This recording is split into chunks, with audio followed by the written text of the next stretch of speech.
Assalamualaikum warahmatullahi wabarakatuh. Sahabat guru dan calon guru yang berbahagia,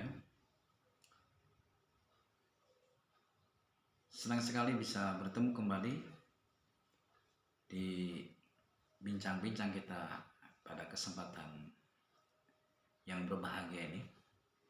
Kali ini kita akan bicara tentang bagaimana menjadi orang tua idola bagi anak. Tema ini penting kita diskusikan sebab sebagaimana kita ketahui bahwa seiring dengan kemajuan zaman yang serba cepat,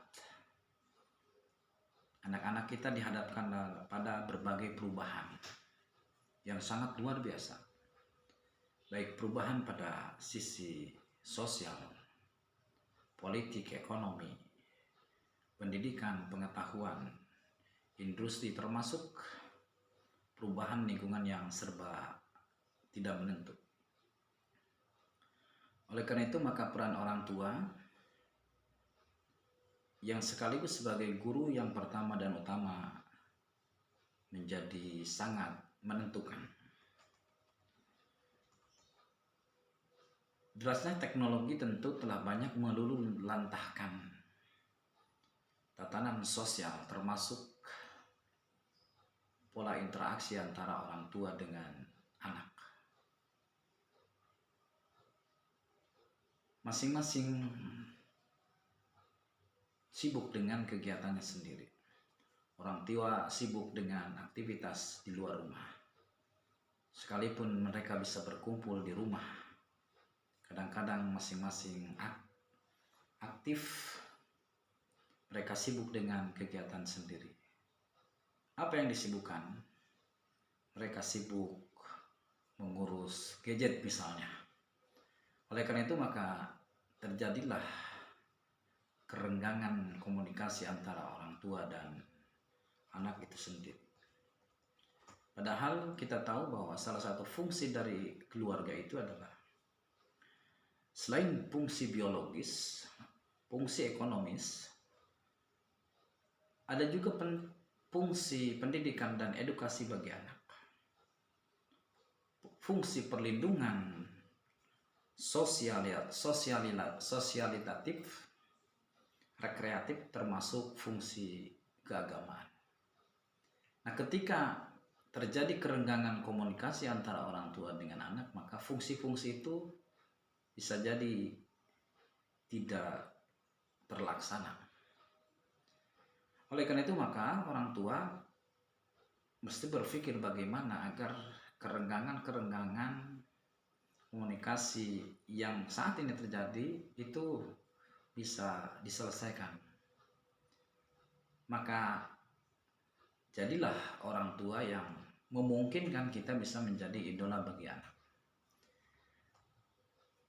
Paling tidak ada dua hal yang bisa kita gunakan, yang bisa kita terapkan bagaimana agar kita bisa menjadi orang tua yang diidolakan anak. Yang pertama adalah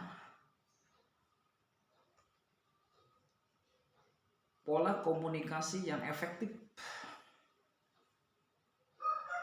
Bagaimana pola komunikasi yang efektif di rumah? Orang tua harus menyapa anak, tanya apa aktivitas seharian yang dia lakukan, bagaimana tugas sekolah, dengan siapa tadi siang berkawan, bagaimana proses pendidikan agamanya di sekolah, dan lain sebagainya. Sebab dengan pola komunikasi seperti itu, kita bisa mendeteksi sejak dini bagaimana pola pergaulan anak kita di luar rumah. Yang tidak kalah penting, sahabat guru dan guru-guru yang berbahagia, dan orang tua juga yang berbahagia, kiat yang bisa kita terapkan agar kita bisa menjadi orang tua yang efektif, yang diidolakan anak adalah jangan lupa gaya perlakuan kita terhadap anak. Kita mengenal ada gaya perlakuan otoriter, ada gaya perlakuan yang permisif. Yang ketiga adalah gaya perlakuan autoritatif. Bagaimana gaya perlakuan yang otoriter? Kita memperlakukan anak secara otoriter. Anak dipaksa harus apa, harus apa. Nah pertanyaannya, apakah pola ini bisa efektif ketika kita akan melakukan membangun komunikasi dengan anak? Tentu tidak. Tapi satu saat orang tua harus menerapkan pola komunikasi yang otoriter ini. Yang kedua adalah pola gaya perlakuan permisif. Apa yang maksud dengan perlakuan permisif? Perlakuan perhatian yang sangat tinggi, tetapi kontrol sangat rendah. Kita terlalu protektif terhadap anak, tetapi kontrol rendah. Ini pun memiliki dampak yang kurang bagus terhadap terhadap pembangunan komunikasi dengan anak. Yang ketiga adalah gaya perlakuan yang disebut dengan autoritatif. Apa yang maksud dengan perlakuan autoritatif adalah kita memberikan perlakuan yang tinggi terhadap anak, tetapi diimbangi dengan kontrol yang tinggi pula. Artinya kita tidak membebaskan terhadap anak secara luas, tetapi kontrol pun kita terapkan. Kira-kira gaya komunikasi, gaya perlakuan yang mana yang akan kita terapkan sangat bergantung pada kebutuhan kita. Oleh karena itu, tugas guru, tugas orang tua, sekaligus sebagai orang guru yang pertama dan utama di keluarga adalah bagaimana membangun dua hal itu. Yang pertama adalah komunikasi lakukan secara efektif, bangun komunikasi secara akrab, bangun komunikasi secara kekeluargaan dengan anak. Yang tidak kalah penting adalah bagaimana menerapkan pola gaya perlakuan terhadap anak tersendiri.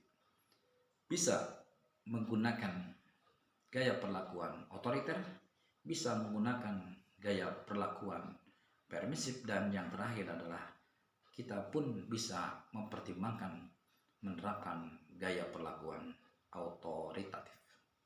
Mudah-mudahan ini bisa menjadi salah satu alternatif bagi kita sebagai orang tua yang juga sebagai guru utama dan pertama di keluarga, sehingga kita bisa melakukan fungsi-fungsi keluarga secara baik.